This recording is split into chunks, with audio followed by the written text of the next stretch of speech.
Hello everyone, my name is AJ, and today I'm...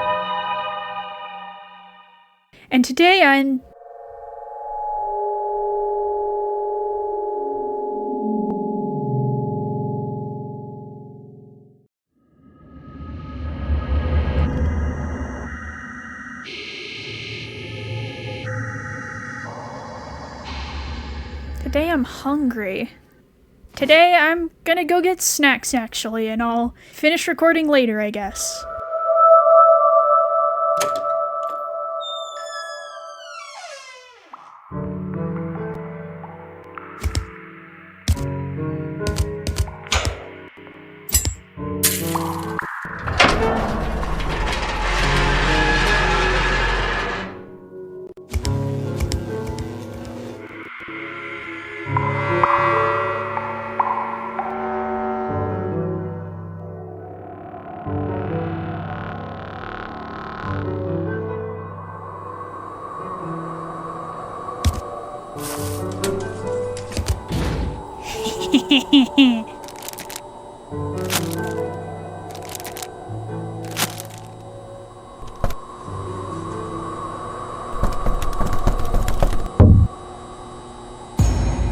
Oh no.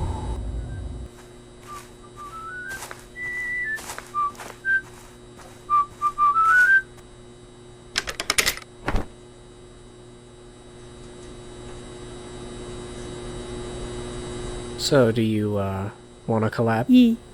Hello everyone, my name is AJ, and today I'm with Trackpad Artist, creator of Ring, for a creature design collab. We each chose 10 traits to give our creature, and we will select 4 of them randomly with the assistance of a wheel. My creature will be used in episode 3 of In Search of Eden, which is contained in this video. Make sure to go watch the first 2 episodes first, you're probably going to need the context. Hello, audience. It is me. The guy. The artist the of collaborator. The track. Yeah, that's me. And then this this one is the collaborator for my audience. Hello everyone, my name is AJ. Now that we're all properly introduced. Yes. We got a wheel. We do This have is a great. wheel. The first time either of us are doing unscripted content, this is gonna go so well. It's gonna be I'll tell you that right now. beautiful. Okay, So I'm going good. first, ladies and gentlemen. Alright. Spinning. The wheel is spinning. The wheel of spin.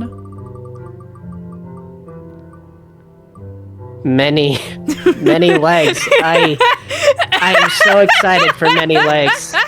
We were just talking about this. And I am so excited for many legs. That sucks. All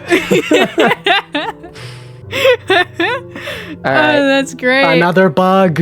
Don't Let's forget to. go. You should probably Okay. remove it so you don't land on it again. True. I go again? Yeah. Just do all me? I thought Okay, we were. all at once. I can't wait to cut that out of the Okay. video. Human teeth. Oh, no. Boys, I love human teeth. Oh, Oh, 5+ legs with this is gonna human be- teeth. Oh yeah. this is gonna be something. Oh shoot, I yeah. didn't remove it. Oh, whatever. It's fine. Fine. It's fine. Double the teeth, double the fun. Double the teeth, double the fun. Oh my gosh. Antlers. Okay. This is going incredibly well. Okay. Again.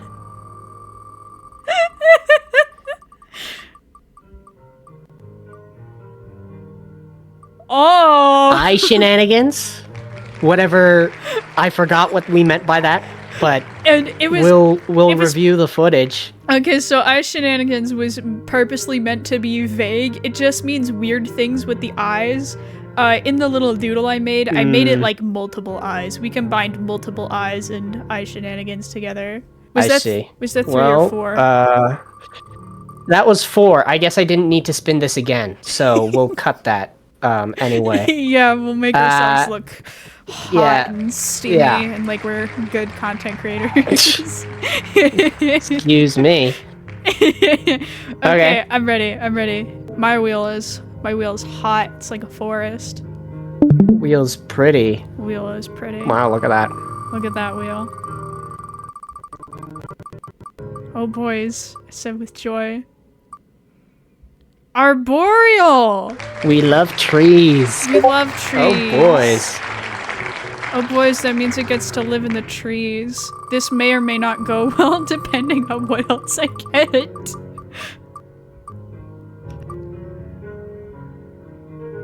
Yippee! Okay, so it's just giving you the freebies. It's just giving you everything you want.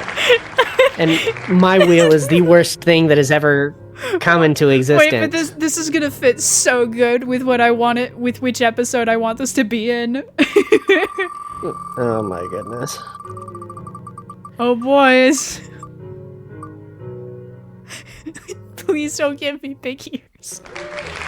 Thank Multiple goodness. layers of teeth. Thank goodness, because if it had given me big Oh my ears goodness. there, I would have no direction in which to take this. Oh no, yeah, big ears would have cooked me. I mean, I'm cooked regardless, but Yay! oh boys. I got all these! You literally just got the freest design ever. We'll ignore that. And I guess that's just what it's gonna be. That's what's gonna happen. You get to draw a tree cat, and I get to draw whatever that is. Oh my goodness, that's so funny!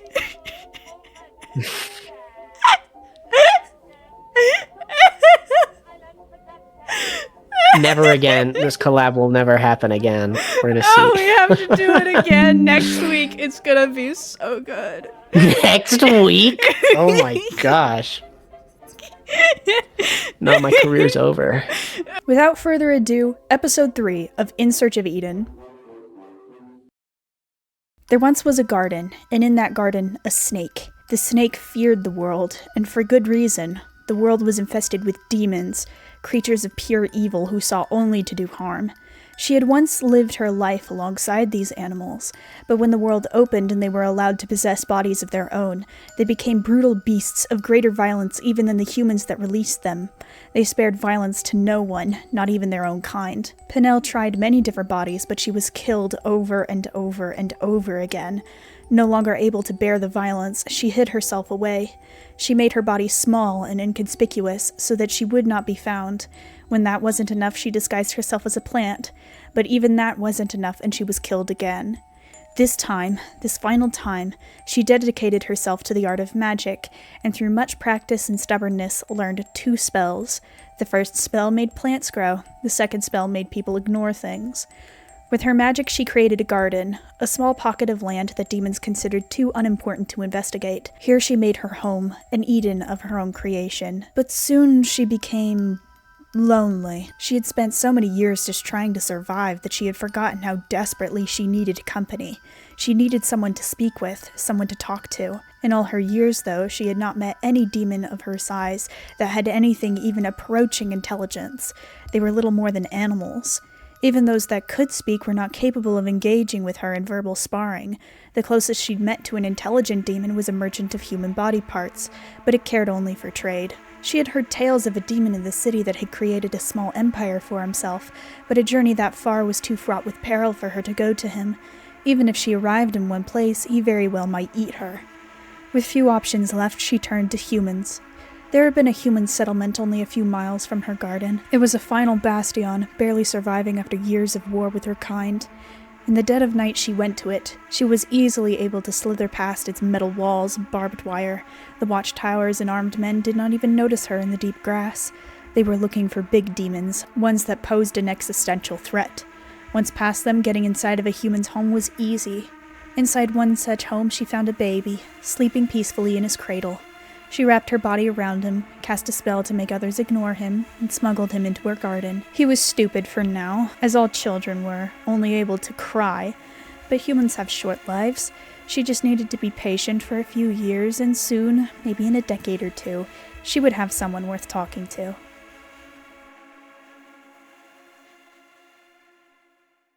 Fennec double-checked to make sure that his mother was still asleep. The little snake's chest rose and fell with every breath.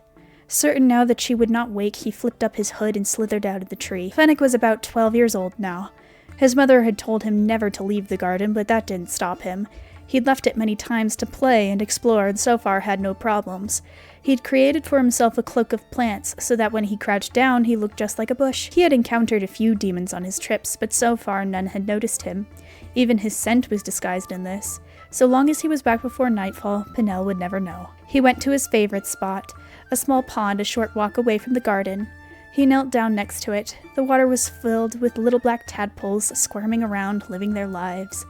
He watched the small creatures as they went about living when he heard footsteps. Quickly he curled into a ball with his face to the ground. We should be coming upon the Hudson Bay pretty soon. Or, well, what's left of it. We can rest there for a few days, get restocked. We're running low on food. Speech. The only other creature he'd ever heard speak was his mother. He risked looking up just a teeny bit to see what had spoken. There were 3 creatures. The largest one was a death stalker. His mother had told them about those. They ranged from deadly to harmless depending on who they had eaten and what they wanted. The smallest one was a human child wearing a big puffy white cloak of animal hair that he didn't recognize, a large gray mask on her face. The one in between, who looked to be the leader, was a human girl wearing a cloak of some kind of wolf or dog. She was looking at a map and a compass, trying to figure out their location. After a few minutes, they passed him. Fennec hesitated for a moment, but once they were a safe distance away, he got to all fours and started to follow them. He'd never seen living humans before, only dead remains. He observed them from a distance. He was careful to stay low to the ground so that any of them looked in his direction. He would still appear to be a bush at first glance. The demon they were traveling with had its ears trained on the environment. He swiveled them around, checking for noise. He was the one that looked behind them most frequently, but he noticed that the girl did it occasionally too.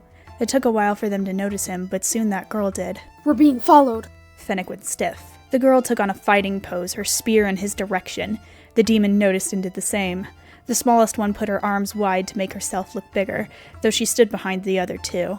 Show yourself! I know you're there! Please, don't hurt me. I was just curious, that's all. He stood up with his hands in peace. Now from here, Fennec would introduce himself to the group, and after some niceties are exchanged, he'd take them back to Pinelle's garden and introduce them. Pinelle would be noticeably annoyed, but play nice. A cute day of bonding ensues. Lucy is overjoyed to have a day to just be a kid, and though Anemia is a little annoyed and hesitant at first, she is soon won over by Fennec and happy to participate in the childishness. At some point, we reveal through play that Fennec knows a little bit of magic, which includes some minor healing powers, but he can't heal Lucy's voice because her voice box is missing. He can't heal what's not there. That night, Anemia tells Lucy a little bit more about the story of Adam and Eve, but only gets as far as the serpent and banishment. Fennec is curious, so she tells him about their plan to find Eden and get the protection of angels when they arrive. Fennec wants to go too, but Pinelle shuts that down. Fennec doesn't want to argue that night. In the morning, Anemia and the gang get restocked, so they have enough food now to make it over to the Hudson Bay, and they have their argument in the morning, when Fennec insists on leaving with Anemia, Lucy, and Rolf. It gets kind of heated and eventually turns physical, with Pinelle trying to bite him, her fangs full of non-lethal venom. He manages to dodge, but in her anger, the demon reveals that she stole him as a baby. The full party flees before things can get any worse, Pinelle screaming at her baby not to leave her long into the evening. She tries to chase after them, but she's too small to catch up. Her screaming catches the attention of a bigger demon, about the size of a raccoon, that catches and eats her. Skip to when they make camp for the night. Fennec is distraught and Anemia has to comfort him. Him being honest with his feelings about his mother brings to Anemia's attention how much she missed her own family too. Lucy as well. And yeah, group cry. That's how the episode would end. These poor kids. I apologize that my writing is not as fleshed out this week as it usually is, even for my conceptual work. I blame Trackpad entirely. He taught me how to play D&D, and I've been obsessing over our characters for the past 3 weeks, now that the campaign has finally started getting out of the starting area. I really ought to make a video about that. Anyway, it's all his fault, and you should call him a stinky poopy bingus. And tell him I sent you. Go watch his video. His monster is insane to look at, I'm sure of it, and he's really good at this world building thing. Ooh! That's the thing. Oh, the arms and the mouth. Ooh, That's so ooh. cool. Yeah, that's the concept. I hate many legs on the thing, so just many legs in the thing. That's such a good idea. Oh, its eyes freaky. Yeah, intentionally. The whole design is that this isn't the actual creature, but the creature's inside it, which is why the eye is funky, and then you got all the arms. Ooh, that's so cool. So what's the story? It's still in development currently, but for the audience, they'll know what it is. Epic and based. Image number 1 was my first attempt that I didn't like quite as much. This one was originally supposed to have like a little cult that follows it, and she was supposed to be all big and stuff, but I didn't like it, so I switched to my second idea, which is the white one. This is the demon Pinelle. Okay. So my idea was that she stole a human baby because she was bored. She wanted to have a friend to talk to. So she stole a human baby and raised him, and then he left anyway. So big L. Good stuff. That last one, this one not colored in. Yeah, that's also Pinelle. That's just to show that I didn't forget to include my parts, which was the multiple rows of teeth and the retractable claws. Regrettably, since those are such basic types of things to have on a demon, I wish I had more story stuff to go with them, but I don't. I was hoping to get something a little bit more specific so I would have more story to work off of, but there's just not a lot there for me to... It's too generic to do something like really interesting. I like yours way better. Yeah, creativity thrives under restriction.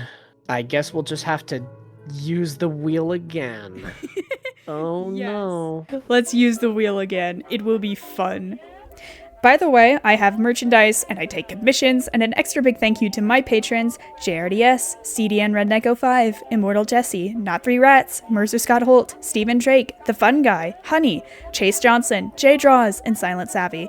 You're all the greatest. Thank you again so much for watching, and don't forget to collab with the like button. Bye-bye! That's so good to Long Island for that time. Yes, we have no